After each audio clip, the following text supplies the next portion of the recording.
Hey, Billy Bob here, and it's Monday. That means it's Monday morning, Quarterback Monday. Hey, just a little programming note. Throughout the week, we may be doing some more testing, some live videos on and off here. So you're welcome to join in. These will be more specific. They're not just a test like, hey, can you hear me? Can't you hear me? Probably talk about a couple of different things. But in the meantime, today, because there's a lot to talk about, we're going to do college football today. We'll do pro football tomorrow rather than make this thing like on infinitum, go on forever, right? That's what that means. So, as you know, obviously, you can see all of you that watch me, you know I'm a Buckeye fan. So let's talk about that first.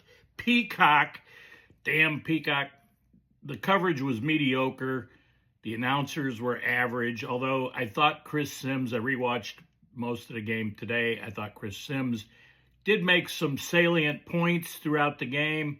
He also mispronounced some names and a few other things, which showed that he did have knowledge of Ohio State and Ohio University, but not so much on the players. But he did correct a couple, like Igbinosun.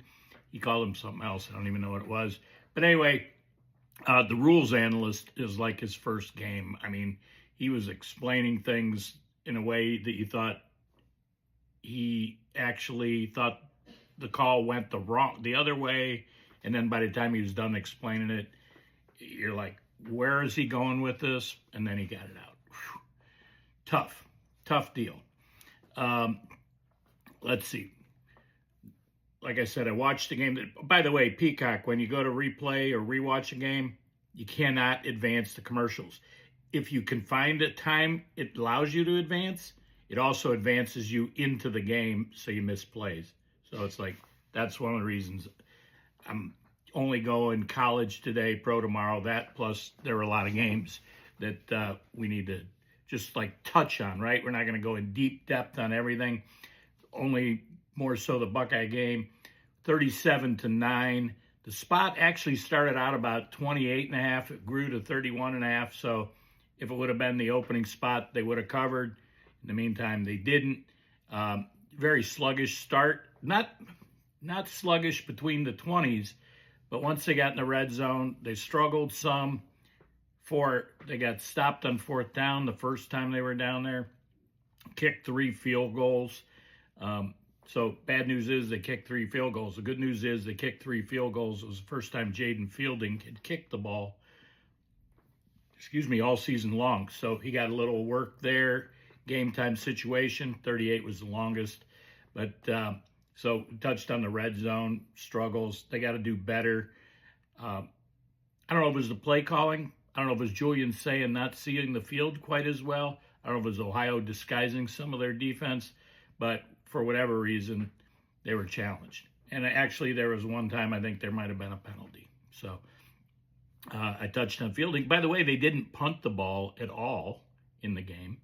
Brandon Inniss, what happened to Brandon Inniss? I mean, all these guys catching the ball, and I don't even know that Brandon Inniss got a target in the replay that I watched. I saw there were times he might have been open. Sayin was looking the opposite way. There were some other times he was covered up. He had a nice return on a punt, but other than that, he didn't catch a ball. And he actually only has 5 catches on the year. I think it was 2 in the Texas game and 3 in the Grambling game. So, he did a hell of a job in the offseason, enough that he was named one of the team captains.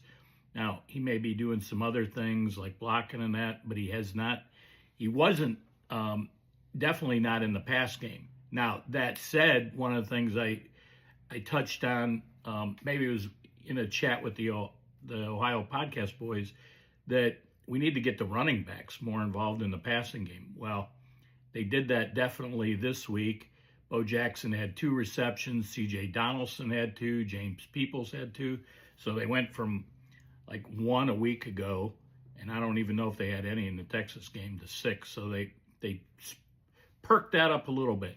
I saw there was the one interception that was a tip ball. Julian Sayin, defensive tackle it was, leaped up And, Sayan's only 6'1", so maybe Will Howard throws that ball. He's 6'4", maybe it gets over the top. So we're going to have one of those tips here and there, but we don't need tips that turn into interceptions, right? The second interception Julian threw, I thought was a poor decision because he was going down. There was a whole scrum right there, and he kind of throws the ball away, and it goes right into a defensive tackle's arms. That was not a good decision, in my opinion. And it seemed like he struggled with some decisions early in the game, although, the guy, it's hard to give him too much grief. He was 25 of 32, 347 yards, 3 touchdowns, but the 2 picks, like I say, one was a tip. The other one, I thought it was a poor decision. So there you go. Igbinosun went 2 games and almost 3 games without a penalty. Now, this wasn't a PI, wasn't a pass interference, it was a holding penalty. But either way, so it's still good through 3 games. Igbinosun, 1 penalty. Big improvement over a year ago. D lineman for Ohio State, 9 guys played, really good rotation there. Bo Jackson, man, what can you say about Bo Jackson? He's quick off the ball. He's got a quicker first and second step than Peoples and Donaldson, or at least he did Saturday night. And there was one specific play I saw where he just squeezed between the tackle and guard, and I don't think Peoples or Donaldson would have been quick enough to get through that hole because it was a small hole closed quickly. So kudos to Bo Jackson. 2 games. Through 3 games, he's the leading rusher. He's only played 2. Leading rusher on the team, I think about 250 yards rushing. Special teams, I thought could have done better, although Jason, as I said, Jaden Fielding, 3 field goals. I thought, Brandon Ennis, I told you he had a nice punt return. By the same token, they put Jeremiah Smith in the game for a punt return. He muffed the ball. He got it back. Brandon Ennis on a kickoff, he thought the ball was going to go out of bounds, so he kind of let it go, and then it didn't go out of bounds, and they get the ball at the 11. That was right before the end of the first half. So I saw talk about the kid, Lorenzo Styles. I got to agree with Florida Corey on the OHIO podcast. Tackle the guy. Okay, you got beat on the play, but then tackle the damn guy. Don't, as he called it, don't play patty cake with him. By the same token, I got one, and Corey then he had it. He was a little bit critical, saying being late on a throw, underthrew the ball to Jeremiah Smith. Probably could have been a touchdown, but it went out on like the 4 or 6 yard line, somewhere down there. By the same token, Corey, you got to give Sayan credit. He put the ball right on Jeremiah Smith's hands down the middle for a touchdown. So the yin and the yang, right? Where else? What else we got here? So Ohio U, 188 total yards, and of that, 92 of those 188 came on 3 plays. An 8-yard run to open the second half by Navarro, a 67-yard pass. The Lorenzo Styles missed tackles and got beat, 67 yards, and then there was one other pass for 17 yards. So 92 of 188 yards came on 3 plays.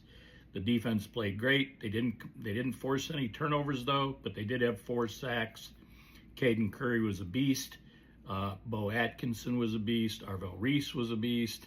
I mean, Caleb Downs played his solid game.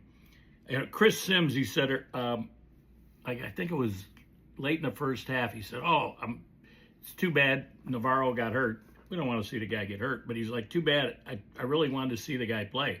Well, ironically, up until that point, Navarro really hadn't done much of anything. And other than the 8-yard run and the 3 plays I told you about, he didn't do much else. He was 6 of 13 for 94 yards, and he had 3 yards running the ball. So, not great. So, Phil, you saw him. It didn't happen. What else we got here before we move on? Caden Curry, I talked about that. I talked about everything. Look at that. Okay, go Bucks. All right, let's talk about a few other things here as we're moving into this Texas. Texas, last week they played San Jose State. This week they played UTEP. And the reason I bring it up is Arch Manning is struggling. You know, if his name was, as they say, if his name was Smith, he might not even, he may be even sitting the Pines this coming week. I think they have another Cush game. I can't remember who it is, but they had 3 like Cushes in a row. But last week against UTEP, or this past Saturday, I should say, he's 11 for 25, 114 yards, 1 pick, and 1 touchdown pass. That is very pedestrian.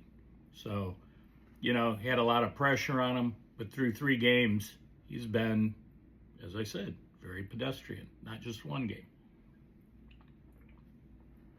You got to look at, man, Clemson, 1-2. You know, they got beat by 2 pretty good teams. Georgia Tech's a pretty good team. They get beat by LSU.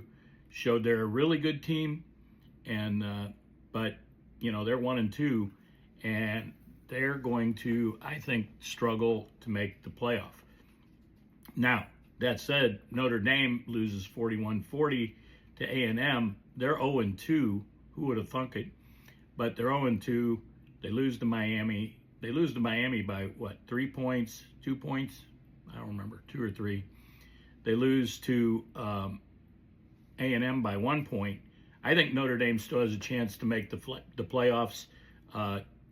2 losses by a total of 4 points to top 10 teams. If they run the gamut and they win out, they're in. Now, that is very similar to what happened to Alabama a number of years ago. Alabama had lost 2 games or 3 games by a total of 4 points or 6 points, and they didn't make the playoff. But again, back then it was a 4-team playoff, and this is what changes when we go to a 12-team playoff. You know, you still got it. What you're saying is, I still got a chance. So I'll tell you another team. So we know the Buckeyes started slow, but here's another team that didn't really impress. Let me pull it up here. Oregon Ducks. Now, they came east. They had to travel. They went to Northwestern, okay? Now, Northwestern didn't have a big, ominous crowd. I think where they're playing, I don't know if they're back in their stadium yet, or they're still, let's see. Are they back where, it doesn't even say, I don't see where it tells me what the attendance was. But the final score was 34-14. They only beat Northwestern by 20. Now, Northwestern scored 14 in the 4th quarter, so it was 34-0. But 34-14, Oregon didn't cover. The line was 24.5.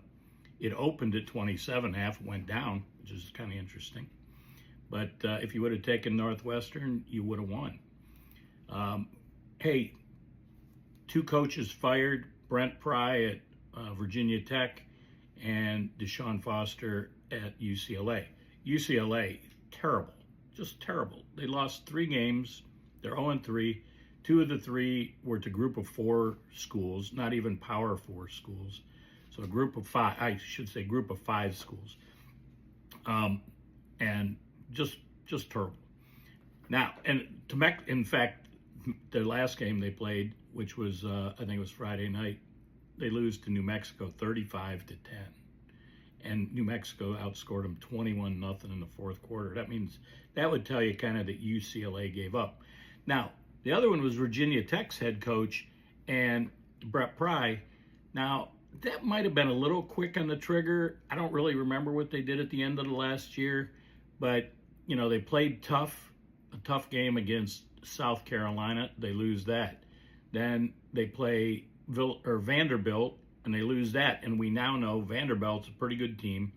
Diego Parra, even though he, you know, cocky guy that brings results. So, you know, Vandy won. They beat South Carolina.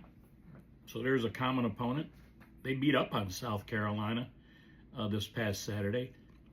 But I think I guess what they're looking at Virginia Tech is Virginia Tech loses, and loses in a bad way, to Old Dominion. I mean, Old Dominion, you're losing to Old Dominion and getting beat up by Old Dominion? Crazy.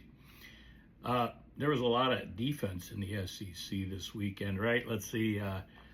A&M gave up 40 to Notre Dame. Arkansas gave up 40 or 41 to Ole Miss. Ole Miss gave up 35 to Arkansas. Georgia gives up 41 to Tennessee. Tennessee gives up 44 to Georgia. I mean, you get where I'm going here. There was at least the Florida LSU game was low scoring, 20 to 10. I don't know what that was. And then, well, you know, I told you Vandy had pretty good defense. They held South Carolina to 7 points.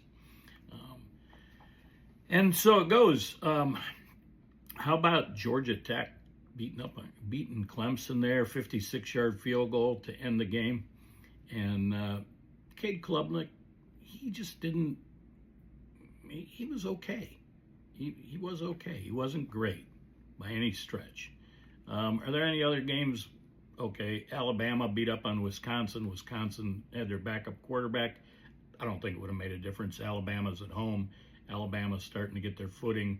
So we'll see. They got a big game coming up in 2 weeks. They play Georgia. And see if there's any other games of note. Auburn didn't really. Auburn's 3-0, but, you know, they struggled against South Alabama. They gave up 31-15. Nobody scored in the fourth quarter. In fact, the second half was 6-3. That's the whole second half. Cincinnati, hey, I know they were only playing Northwestern State, but still, that's about as much as their offense has done in a long time. Beat them 70 to nothing, I think. So, if I can find that, but I think it was 70 to nothing. Got to scroll down. See? Oh, because I know. Let's see. Rutgers played Norfolk State. Ooh. Where is it? Oh, by the way, the backyard brawl, Rich Rod. So Rich Rod, he redeems himself after losing to Ohio University last week on the road. Come back and they win the backyard brawl against Pitt. Pitt was undefeated. They beat them 31-24 in OT. Yeah, Cincinnati 70-0 over Northwestern State. Toledo, big win. Bowling Green wins. Talking MAC. All right. And then we talk MAC. That was Alcorn State. That's not a MAC school. What else? That's about it. We'll talk about the pros tomorrow because we got a game tonight too. You got the Texans versus the Bucks. So anyway, that's what we got for a Monday morning quarterback college edition. America, land of the free because of the brave. Stay focused, America. Billy Bob, peace.